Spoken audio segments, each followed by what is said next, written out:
Fala pessoal, seja muito bem-vindo a mais um SaraCast, nosso encontro semanal aqui de entrevistas com grandes nomes do mercado brasileiro e também mundial. E hoje a gente está aqui com o Daniel Menoni, que é um dos representantes, né, responsável pela distribuição de fundos da AXA. Daniel, muito obrigado pela presença, né? Obrigado pelo convite. E já parabenizando tanto o seu trabalho como também todo o time da AXA pelo trabalho.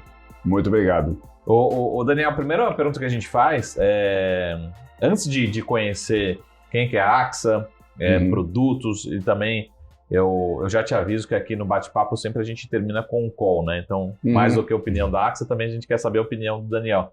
Mas primeiro eu queria que você se apresentasse, né? Que tá todo mundo aqui na pergunta, pô, mas o Daniel é brasileiro, o Daniel é americano, né? E talvez já começa com uma surpresa aqui, né? Tem uma complexidade adicional. Na verdade, eu sou uruguaio. Eu nasci no Uruguai, eu morei aqui no Brasil por muitos anos, fiz grande parte da minha carreira aqui. Faz 8 anos que eu moro em Nova York, eu fui estudar lá, fazer meu MBA, e depois eu trabalhei aqui. Quando eu estava no Brasil, eu trabalhei a maior parte do tempo no Itaú.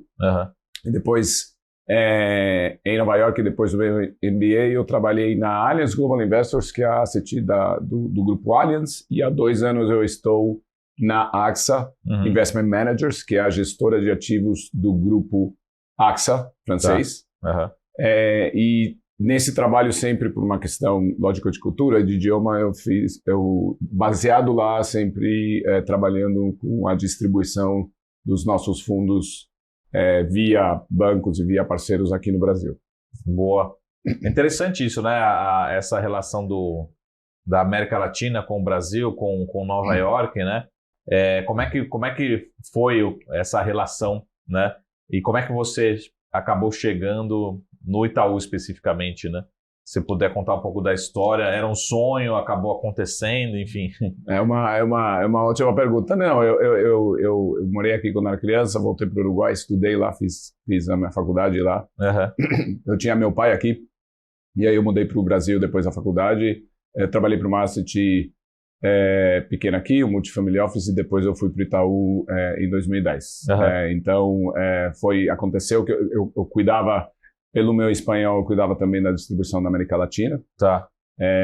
E aí foi indo. Fiquei 6 anos lá até decidir sair por uma decisão pessoal e mudar para Nova York para estudar. Para estudar fora, né? Antes de falar um pouquinho sobre mercado financeiro, a AXA, né? Mas qual que é a experiência de estudar fora? Até porque tem muita gente aqui que talvez, né, já esteja numa outra fase, mas tem gente ainda que vai chegar ainda nessa fase de tomar essa decisão de vale a pena, não vale a pena. É uma decisão não só acadêmica, mas também financeira, né? Às vezes envolve um recurso financeiro expressivo, né? Mas o como depois também de um MBA, né? Ele é visto. E assim, eu sei que tem muita gente aqui que agora vai me criticar, o momento da crítica, né? Mas eu acho que aqui no Brasil, especificamente, talvez na América Latina, a gente não tenha um MBA mesmo, né? A gente tem cursos de pós-graduação, né? Assim, uma preparação ali pós a graduação mesmo, de fato, ou seja, especialização. Mas acho que o conceito de MBA mesmo a gente só vê fora do Brasil, né? A gente não tem um conceito, pelo menos, não sei se você já fez essa comparação de grades curriculares, enfim, até de experiências pós-MBA, né? É um outro nível, né? Assim, eu acho que você está correto em tudo que você falou. Eu acho que existe a possibilidade, se você, por exemplo, estudou faculdade de administração de empresas e quer fazer um MBA, em termos de conteúdo, o conteúdo vai ser um pouquinho mais avançado, mas continua sendo relacionado às matérias que você estudou. Então, o MBA ele pode ser um caminho para alguém que fez uma faculdade de outra carreira e quer entrar na parte dos negócios. E para as pessoas que fizeram administração, que nem eu, pode ser um acelerador, digamos, de carreira. Se a decisão, você falou muito bem, provavelmente a parte financeira é a mais complexa dentro dessa análise, porque o investimento de você morar fora é bem maior. Que não é só a faculdade em si, né? Exato. Porque provavelmente você para 2, 3 anos da sua vida para estudar, né? 2, 3 anos da sua vida para estudar, você pode ter a possibilidade de ter um trabalho e fazer a faculdade também junto com o trabalho, mas é mais difícil porque se você está indo morar fora, geralmente em termos de documentação, etc., não é tão fácil conseguir o visto de trabalho, o emprego, depois é o MBA. Aqui, se você está trabalhando, fazendo o seu dia a dia aqui, de repente é mais fácil você fazer um curso à noite, numa boa faculdade, que eu acho que tem, voltando para o seu ponto, tem bons programas aqui no Brasil, mas a experiência de morar fora envolve um pouco isso, envolve você mudar de país, estar provavelmente numa sala de aula com pessoas que não são do Brasil, do mundo inteiro, você fazer o curso provavelmente em inglês, que ajuda muito, principalmente para o nosso mercado, e depois você ter essa experiência pessoal de morar fora, e após o curso, você tem sempre a possibilidade de, não sempre, mas muitas vezes, de ficar trabalhando alguns anos fora, que é o meu caso até hoje, ou decidir voltar para o Brasil com essa experiência. As duas coisas, de novo, envolvem muita situação pessoal, né? De repente as pessoas têm família ou não.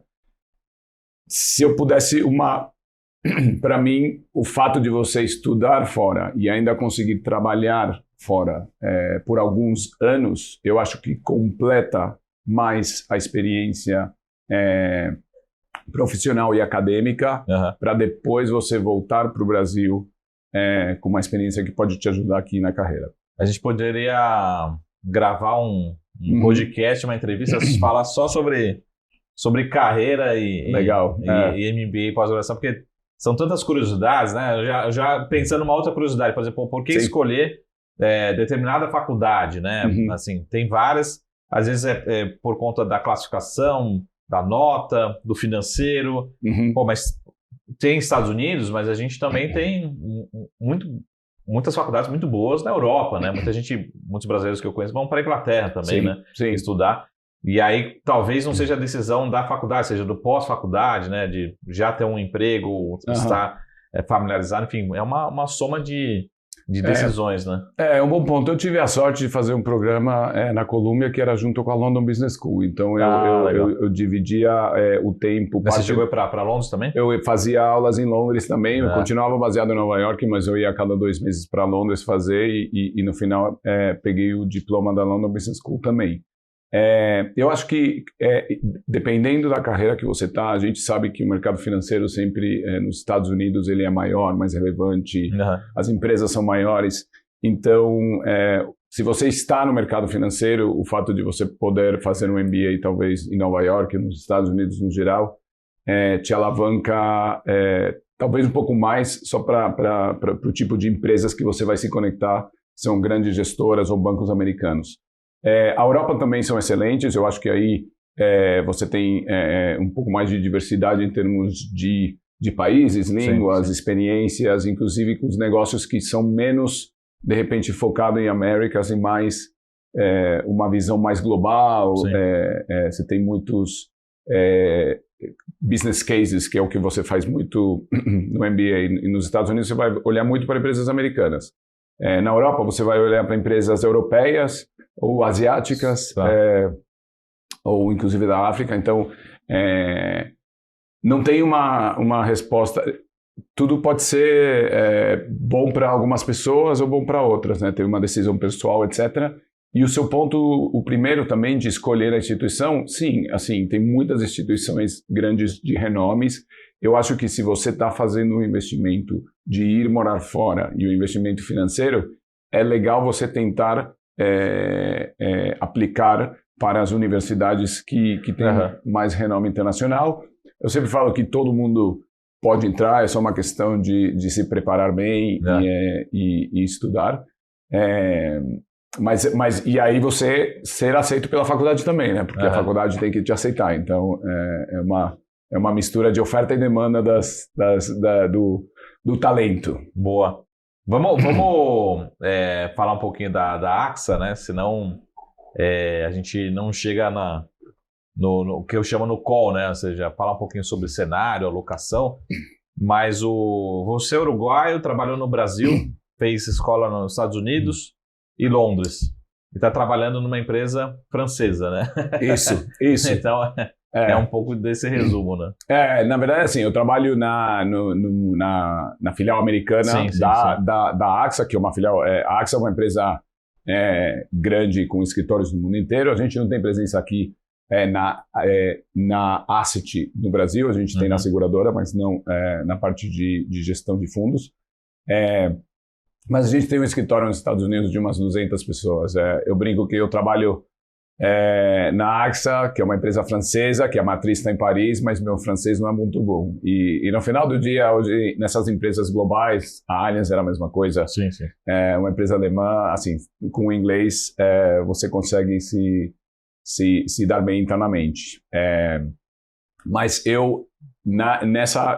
em várias gestoras europeias, elas têm quando elas têm esses negócios nos Estados Unidos, os escritórios nos Estados Unidos, México, Brasil, etc., eles cuidam da operação de Américas, geralmente desde lá. Sim, sim. E porque você tem a vantagem do fuso horário, né? Então, e também tem hoje em dia, nos Estados Unidos, eu acredito que tem bastantes imigrantes e talentos bons da América Latina. Uhum. Então, você encontra... eu tenho muitos colegas, muitos amigos em Nova York que falam espanhol, que têm a mesma história que eu, que vem de algum país da América Latina, ou inclusive do Brasil.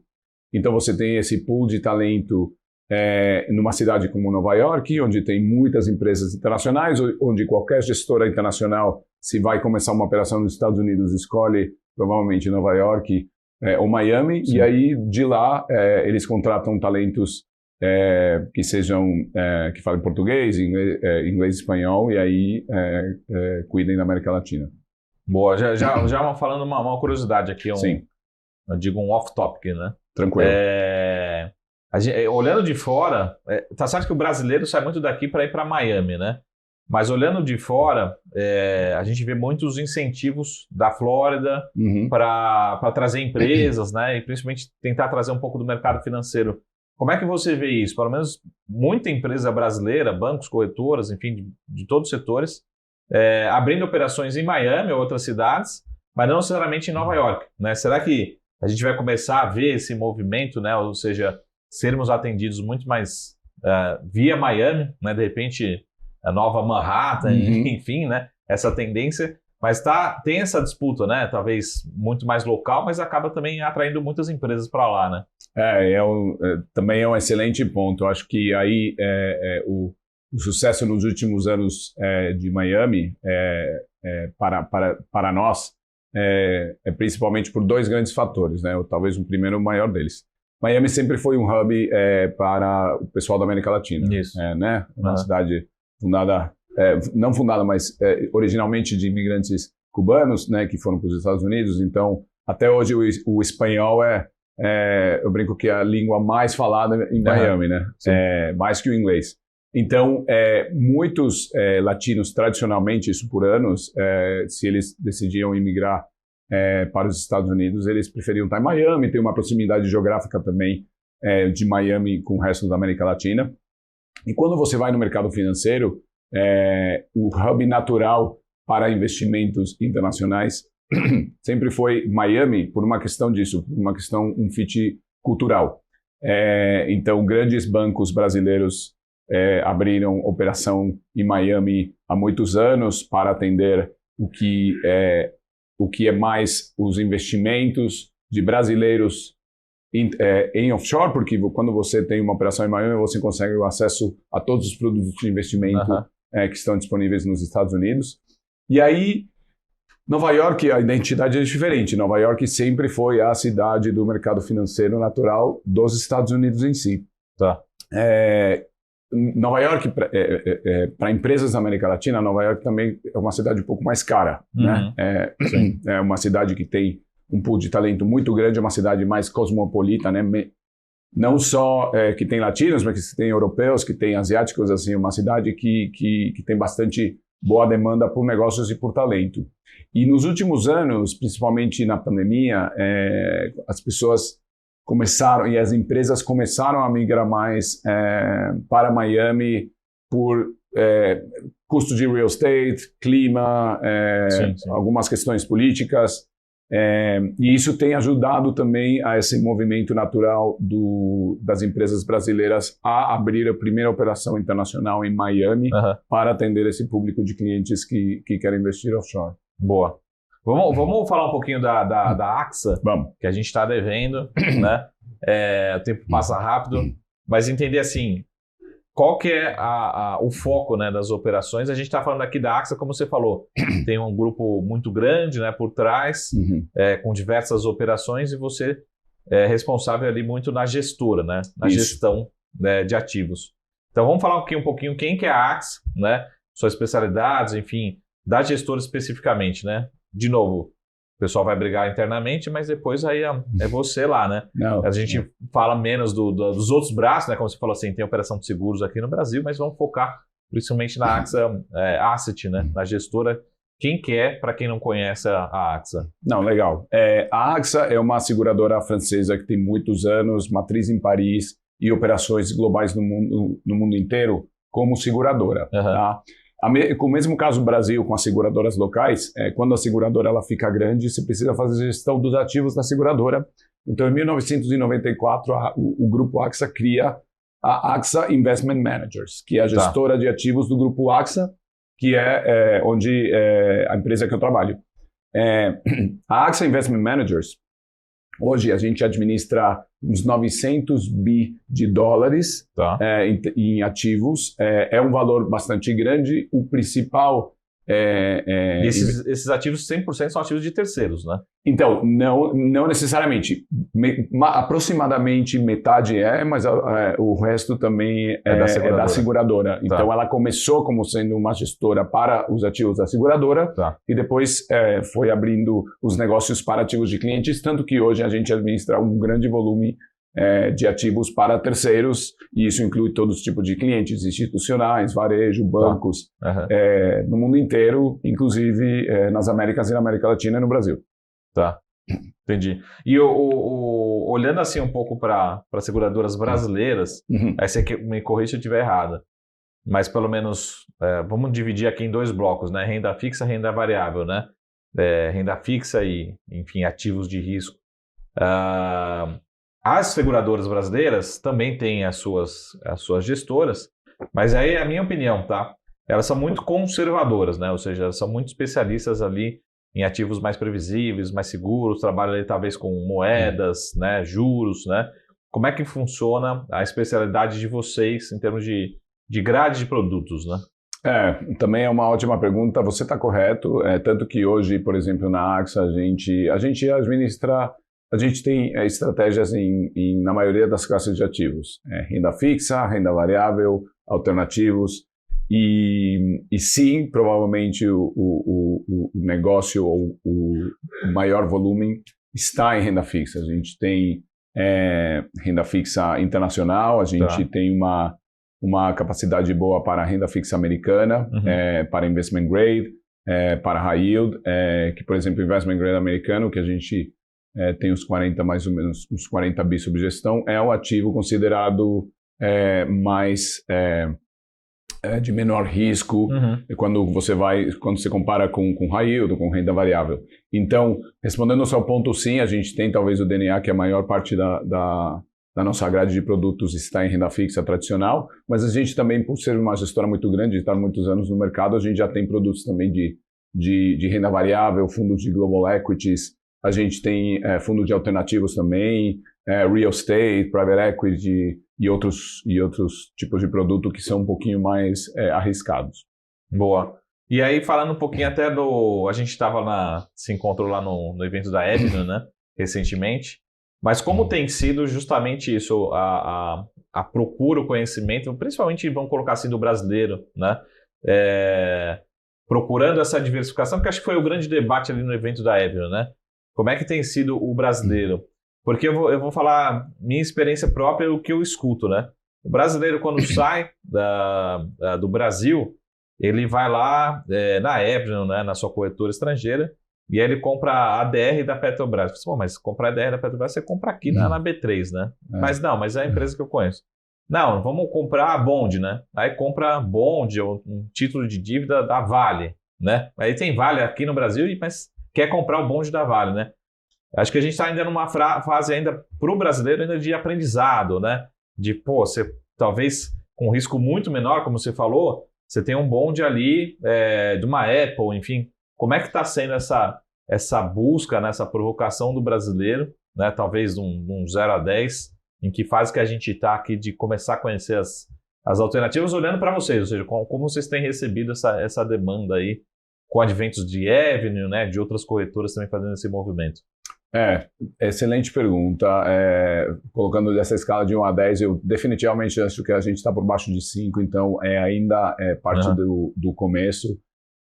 A realidade é que, assim, quando o mercado brasileiro, ele tem, se você olhar para a Bolsa Brasileira, ou para o mercado de títulos brasileiros, títulos públicos, principalmente, que são bastante relevantes aqui, é um mercado grande, líquido, conhecido, mas tem, de repente, não tantas empresas que sejam assim robustas como para ter ações listadas na Bolsa, com liquidez, bondes lá fora, ADRs. Então, naturalmente, o investidor, o brasileiro, ele vai ter primeiro um bias natural a escolher empresas que ele conhece. Sim. Porque um dos fatores importantes de você ter a possibilidade de investir na Avenue ou em outro tipo de contas offshore é você ter a exposição à moeda dólar, que é um grande diferencial, hoje em dia a gente sabe, para a diversificação de investimentos, você também diversificar um pouco a moeda. Em termos de ativos, quando você sai do Brasil, você tem infinitas, não infinitas, mas muitas empresas no mercado americano, Europa, Ásia, questões geopolíticas, liquidez, que mercados são líquidos. Você tem o dólar, você tem diferentes, inclusive, processos de liquidação de operações. Então, é natural que, se um investidor brasileiro ele está tomando a decisão de ir investir lá fora, como é que ele vai escolher a empresa lá fora? Qual que vai ser o buyer? De repente, ele tem um iPhone, então ele gosta da Apple. Mas o que ele conhece da Apple? O que ele sabe? Ou até os próprios analistas. Assim, você precisa entrar no nível de análise mais profundo de um mercado internacional, de uma empresa onde você não está no país, e um negócio bem diferente, porque são empresas globais, que elas têm operações no mundo inteiro. Então, talvez de forma resumida, a opção de investimento, quando você sai para o mercado internacional, ela é muito, muito grande.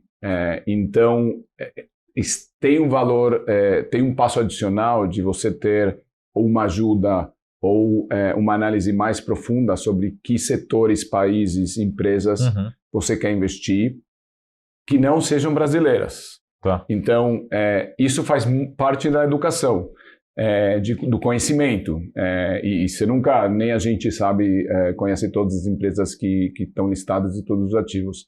Mas é um processo natural você começar a diversificação internacional na empresa que você conhece, sim, mas de repente com um bonde em dólar, com um ADR, para começar a ter pelo menos uma diversificação na parte da moeda. Sim. Ô Daniel, o pessoal que me conhece sabe que eu uso sempre uma palavra chamada provocações, né? E aí, voltando lá para o comecinho do encontro, né? Você como uruguaio, né, passou no Brasil, estudou nos Estados Unidos, Inglaterra, mas aqui é o momento realmente de perder a amizade, né? Então... Pode arriscar.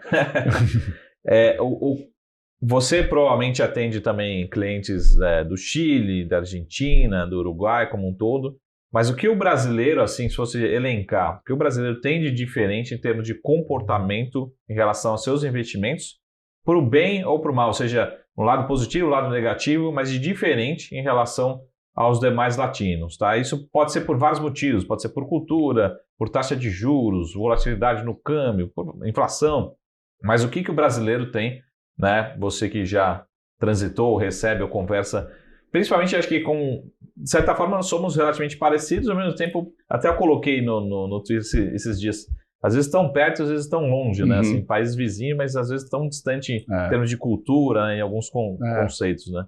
Começa pela língua, depois vai para o tamanho da economia. Se você olhar hoje a América Latina, o Brasil representa talvez um pouco menos da metade em termos de população, economia, etc. E particularmente o mercado brasileiro, o mercado financeiro brasileiro, ele tem se desenvolvido muito bem. Uhum. Em termos, inclusive, internacionais, comparando o mercado brasileiro com outros mercados mais desenvolvidos financeiros, a quantidade de empresas, a possibilidade de você ter investimentos em bolsa e a quantidade de ativos e, inclusive, a liquidez do mercado brasileiro é grande e é bem relevante. Quando você vai para os outros países da América Latina, como países são um pouco menores, então você não tem os volumes ou talvez o avanço no mercado financeiro que você observa no Brasil. Mas existe também ideias de integrar um pouco mais, os países andinos têm se integrado um pouco mais em termos de bolsas e de mercado financeiro. E o investidor brasileiro, pelas razões que eu falei, ele é um investidor que conhece e que entende de ativos financeiros, principalmente brasileiros. Então, o conhecimento aqui do investidor geral ou o conforto com ativos de renda fixa e título público e CDI é bastante grande, mas de repente lá nos Estados Unidos ou em outros países, conhecimento entre renda fixa e bolsa é similar ou as pessoas talvez têm mais apetite por investir em bolsa do que em renda fixa. E eu acho que todas essas vantagens e esse conhecimento e essa robustez do mercado brasileiro ajuda também nesse processo de internacionalização, porque em termos relativos, o investidor ele pelo menos tem uma base de conhecimento do mercado brasileiro e ele aprende sobre ativos internacionais. Isso não é, obviamente, igual em toda a população brasileira. Existe um trabalho, talvez, a fazer de educação financeira básica para todos os níveis da população.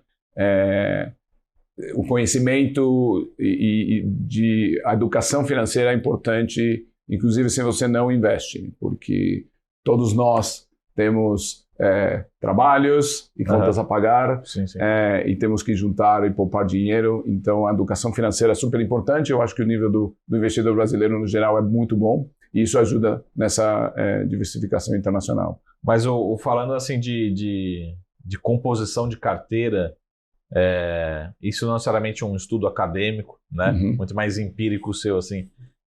Será que o brasileiro ele é mais agressivo ou ele é mais conservador do que a média do latino, né, como um todo, da América Latina? Eu acredito que pelo nível de juros do Brasil e pelo benchmark usado, que é o CDI aqui no Brasil, o investidor ele é mais conservador, de forma geral. Por quê? Porque a renda fixa brasileira, que é medida com o retorno do CDI, que representa volatilidade zero, ou quase zero, ele acaba sendo um ativo importante em todas as carteiras de investimento. Se você pegar um investimento que te dá 10% de retorno aproximadamente com zero volatilidade, no mundo existem poucos ativos que têm essa característica. Então, naturalmente, a opção entre você investir num ativo de baixo risco e ter um retorno, às vezes, de 2 dígitos versus comprar um ativo super arriscado, onde seu retorno pode ser positivo ou inclusive negativo, de uma volatilidade bem maior, acaba sendo um prêmio para o investidor que é residente no Brasil, que tem essa opção de comprar os títulos locais, acaba sendo uma menos atrativo, talvez, ele colocar uma grande parte do portfólio no mercado internacional. Nos outros países da América Latina, na América Latina, em geral, você observa também níveis de juros altos.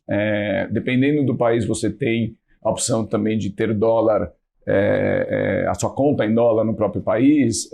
No Uruguai, no Chile, é o caso. Então, talvez aí você tenha um pouquinho mais de flexibilidade, mas existe sim uma naturalidade do investidor brasileiro dele ser mais conservador. Boa. Deixa eu só fazer uma última curiosidade aqui, e depois a gente faz um rápido intervalo para a gente falar um pouquinho no segundo bloco mais sobre cenário. Inclusive, essa semana aqui que a gente está gravando teve a super quarta, né? A gente ainda não sabe quando começa a redução de juros. A gente vai falar um pouquinho mais sobre isso lá nos Estados Unidos. Mas só curiosidade aqui, a gente está falando da Avenue, né, tem outras corretoras, mas a alocação é super simples, né? Ou seja, quem quiser alocar através das plataformas, nos fundos da AXA, como é que funciona isso? Assim, os fundos estão lá disponíveis e os valores hoje estão cada vez mais acessíveis, né, também para fazer essa alocação, né? Correto. A Avenue ela vai proporcionar a possibilidade do investidor brasileiro ter acesso aos produtos da AXA que estão disponíveis fora do Brasil em dólar. Então, assim como de outras gestoras. A gente ainda está em discussões de quais produtos, quais estratégias. Obviamente, a gente tem uma grade grande de produtos a oferecer. Às vezes é importante também a gente ter uns 2, 3 ou 4 estratégias principais que acreditamos que façam sentido para o investidor brasileiro. Então, a gente ainda está em discussões em relação a quais produtos e estratégias estarão disponíveis na plataforma da Avenue, mas potencialmente a gente consegue colocar todos os produtos que a gente tem disponíveis em dólar. Boa, excelente. Daniel, vamos fazer aqui um rápido intervalo e aí a gente volta no segundo bloco para falar sobre cenário, né, um pouco de alocação. De novo, as opiniões aqui são não necessariamente da AXA, né? Mas também para a gente desenhar um pouco o que esperar para os próximos 6 meses, 2025. Tá? Então, rápido intervalo, já a gente volta para o nosso SaraCast. Até mais. Tchau.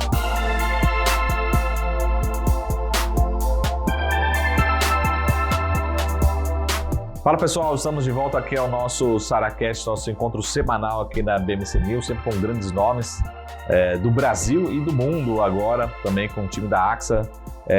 A gente está falando aqui com o Daniel Menoni, que é responsável pela distribuição de fundos da AXA, né? Muito obrigado pela presença, tá? E lembrando, como o Daniel estava falando aqui no começo, ele não vem todo dia, então é uma honra aqui recebê-lo a cada 2, 3 meses que ele está aqui no Brasil, né? E também quando vem de Nova York, dá sempre aquela vontade de passar em casa, né? Você tem família ainda, parentes? Tenho. Eu tenho família aqui, eu aproveito...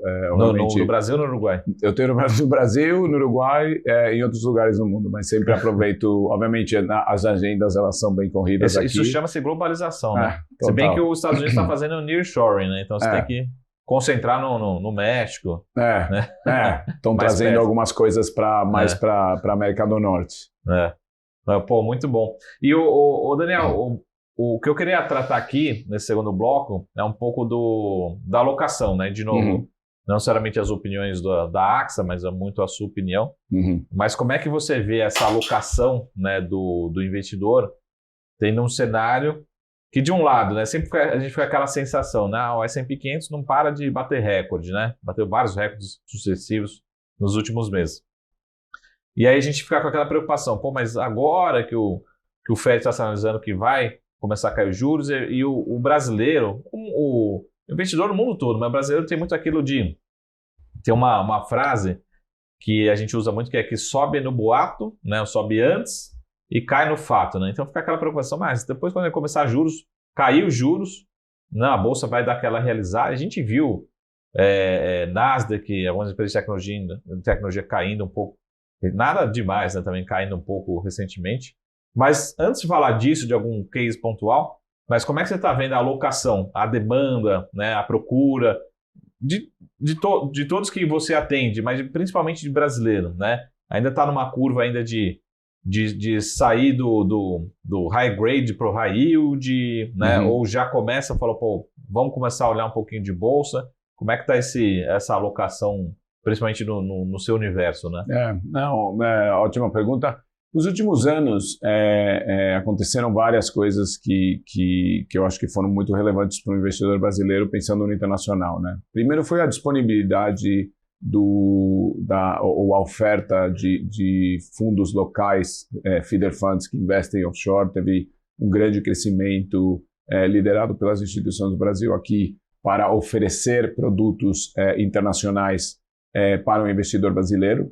E do lado de cenário macro lá fora, você teve, nos últimos 4 anos, você teve 2020, que foi a pandemia, todo esse movimento que o Fed fez de juros muito baixos, a Bolsa nos Estados Unidos ela performou excelente em 2020, 21 foi um ano também muito bom, em 22 você teve toda uma virada desse cenário internacional, onde começou por causa da inflação, o Fed teve que rapidamente, no movimento mais rápido histórico, começar um movimento de alta de juros de uma velocidade, de novo, das mais rápidas.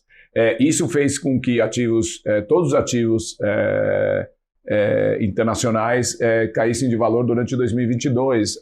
Foi normal para ações, para renda fixa, então, inclusive, foi um cenário de tempestade perfeita de que todos os ativos internacionais caíram, e no cenário doméstico aqui no Brasil, o Banco Central começando a elevar os juros. Então, para o investidor brasileiro, que ele olha seu ano de 2022, ele está perdendo dinheiro lá fora, e os ativos de risco baixo aqui no Brasil estão começando a voltar a níveis de juros de 13%, até quase 14%. Então, isso fez com que a demanda de produtos, de ativos internacionais para o investidor brasileiro caísse bastante em 2022.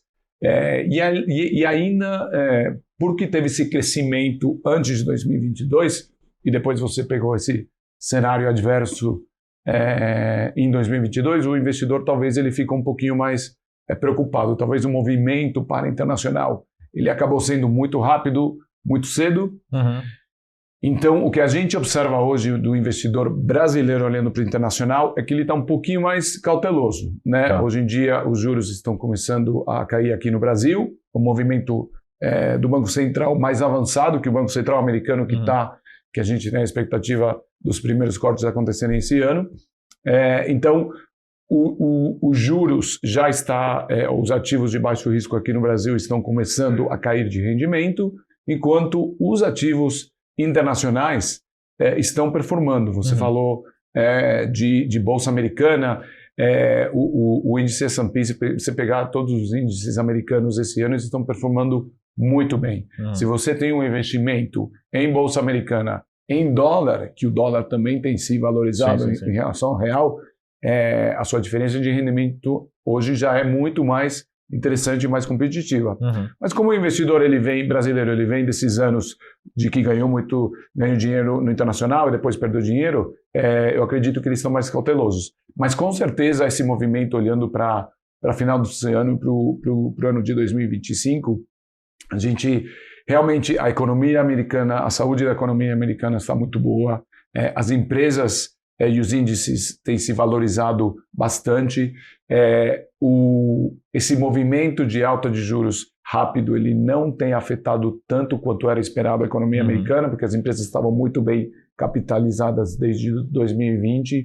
Então, o cenário macro para a economia americana, a Europa tem outros desafios, China tem outros desafios, mas pelo menos para o cenário da economia americana ele é positivo.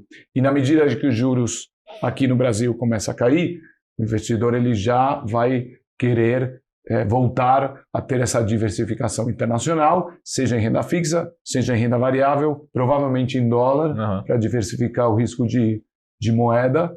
E a gente está otimista com essa nova, com esse novo interesse, com esse novo aumento da alocação para investimentos internacionais. Boa.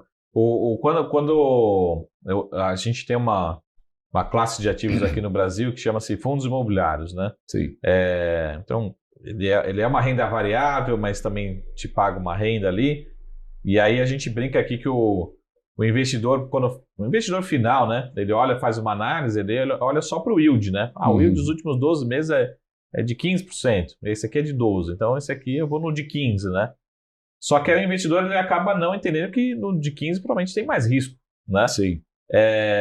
Como é que funciona a percepção do brasileiro quando vai alocar em bonds, né? Porque você tem às vezes tem empresas brasileiras pagando bonds, até por alguma distorção de mercado, com um yield, né? Implícito ali muito alto, muito elevado.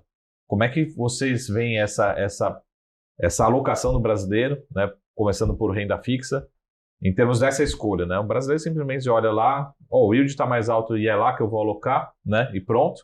Mas não entende um pouco não coloca um peso tão grande no risco, né? Das alocações. É importante assim, a gente, por exemplo, quando você fala de investimentos mais arriscados na fixa, a gente tem disponíveis algumas estratégias de high yield americano, só que quando você olha o high yield brasileiro versus o high yield americano, existem grandes diferenças em níveis de mercado. Tá. O mercado de high yield nos Estados Unidos ele tem um volume aproximado de $1,5 trilhão, liquidez absoluta diária e muitas empresas, o índice BofA High Yield ele tem mais de 1.800 empresas representadas no índice de High Yield.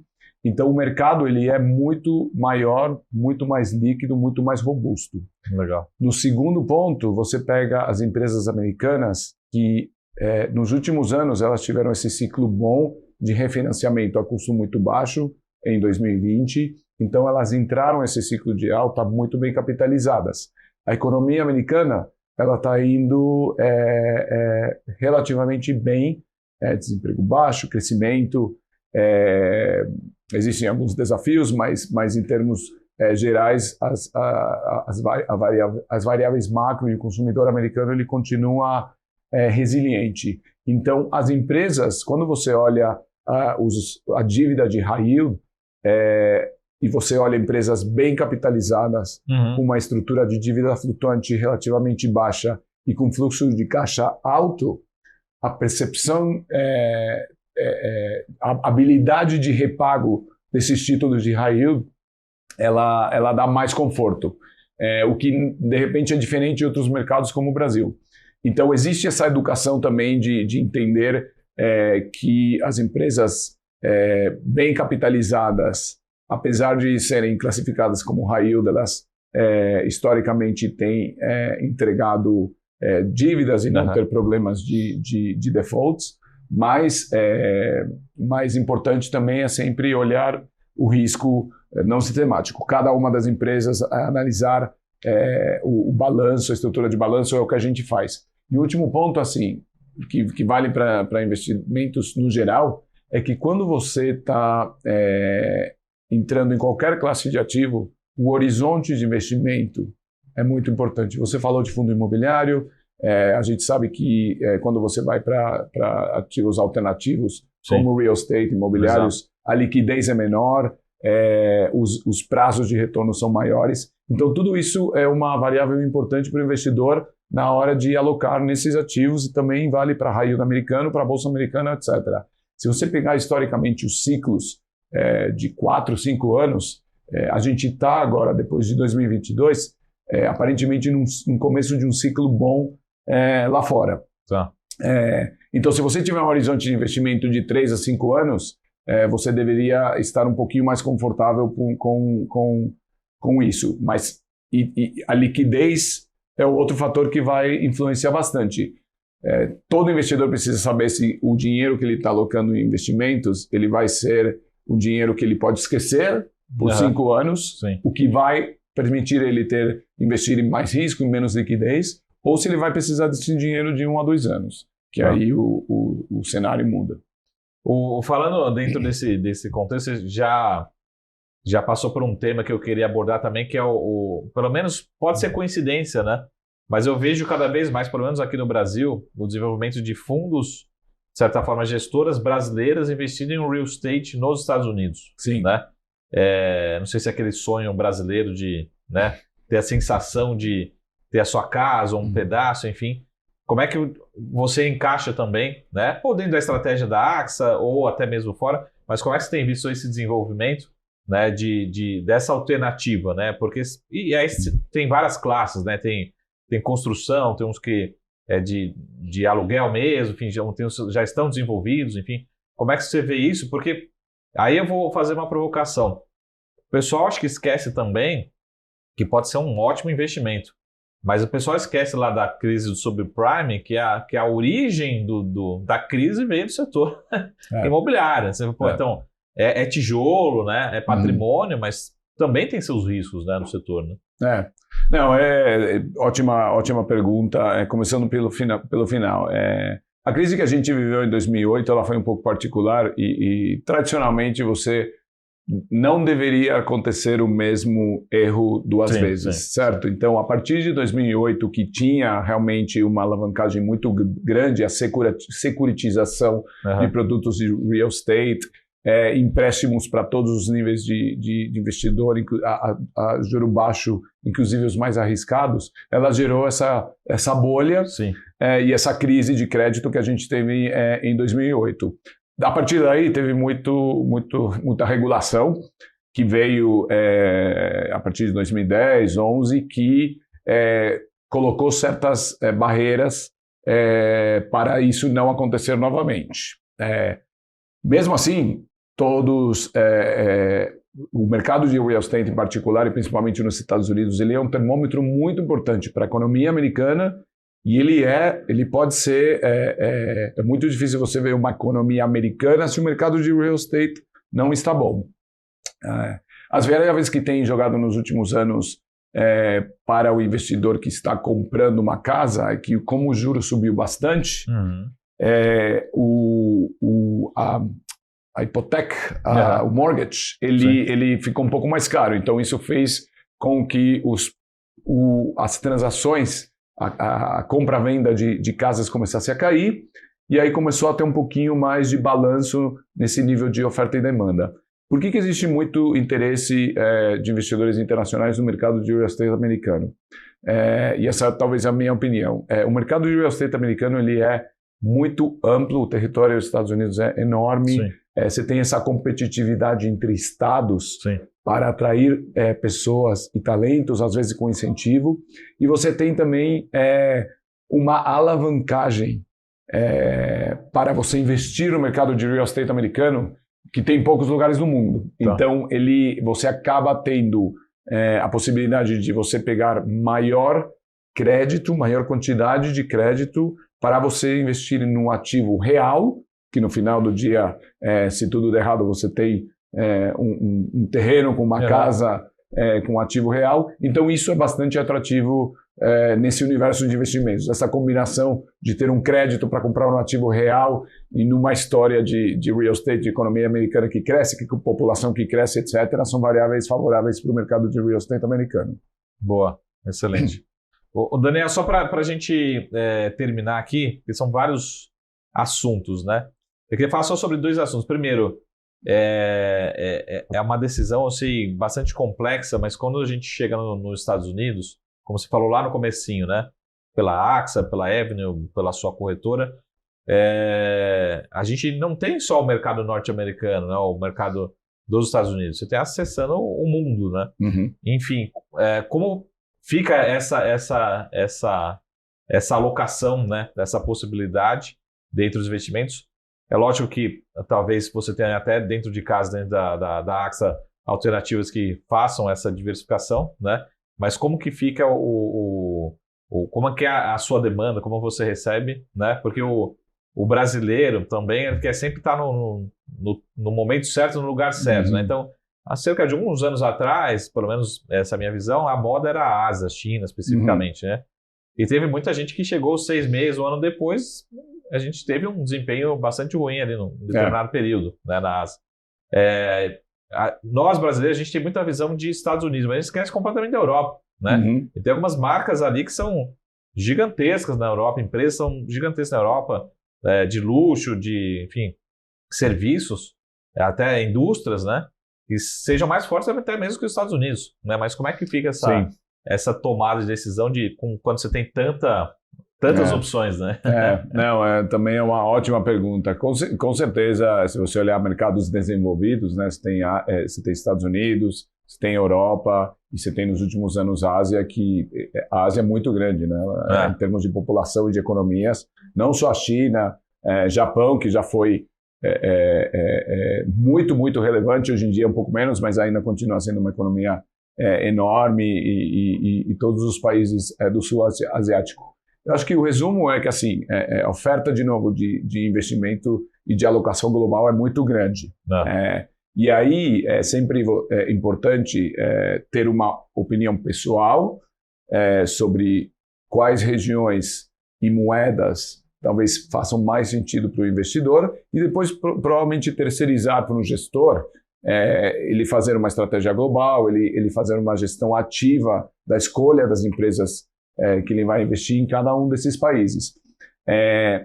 Nos últimos anos, a economia americana ela tem se destacado um pouco mais, por exemplo, em relação à Europa, por questões geopolíticas, fortaleza do dólar, liquidez de mercado e algumas coisas que sempre fizeram a economia americana ser um pouquinho mais robusta, talvez, que as outras economias. Mas a Europa, definitivamente a Europa, em termos de oportunidades de empresas em segmentos, como você falou, de roupa de luxo, tem muitas coisas interessantes. Eu trabalho para uma empresa europeia, das maiores do mundo. Então, eu acho que na Europa só entra uma questão um pouco mais de geopolíticas, que você tem, né, você tem a União Europeia, você tem agora a Grã-Bretanha separada, você tem guerras e conflitos que podem afetar um pouco mais a economia, além da heterogeneidade. Né? Você tem 29 países que falam diferentes línguas e têm diferentes culturas. Então, esses são os tipos de desafio que eu acho que talvez a Europa versus os Estados Unidos tenha, essa heterogeneidade e o Banco Central Europeu e menos uma demanda talvez menos intensa que o consumidor americano. E quando você vai para a Ásia, aí a China é um caso, obviamente, que não pode ser ignorado. É um país com a maior população do mundo, que tem se tornado, tem desenvolvido bastante a economia e aberto para o mundo.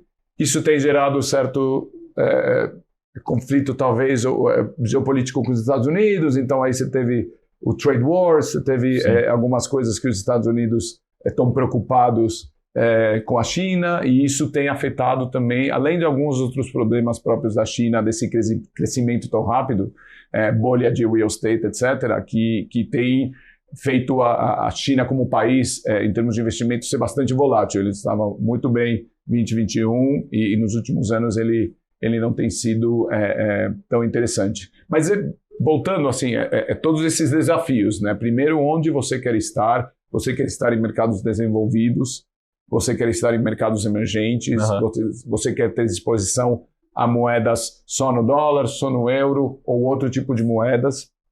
Então depende muito também de quanto o investidor ele está interessado em tomar essa diversificação internacional, talvez maior risco quando ele investe fora. Idealmente, o movimento ele deveria ser um pouquinho mais cauteloso. Se você nunca investiu no Brasil, fora do Brasil, você vai começar a internacionalização, talvez com a moeda mais forte que é o dólar, talvez em ativos mais conhecidos que são empresas de investment grade americano, e aí gradualmente você pode colocar um pouquinho, adicionar a Europa, que tem muitas empresas interessantes, e um pouquinho de Ásia, meio que nessa linha de diversificação para você ter um portfólio realmente global. Boa, excelente. Bom, Daniel, o papo passa muito rápido. Muito obrigado pelo tempo, pela disponibilidade. E acho que eu vou deixar 2 recados aqui, pessoal.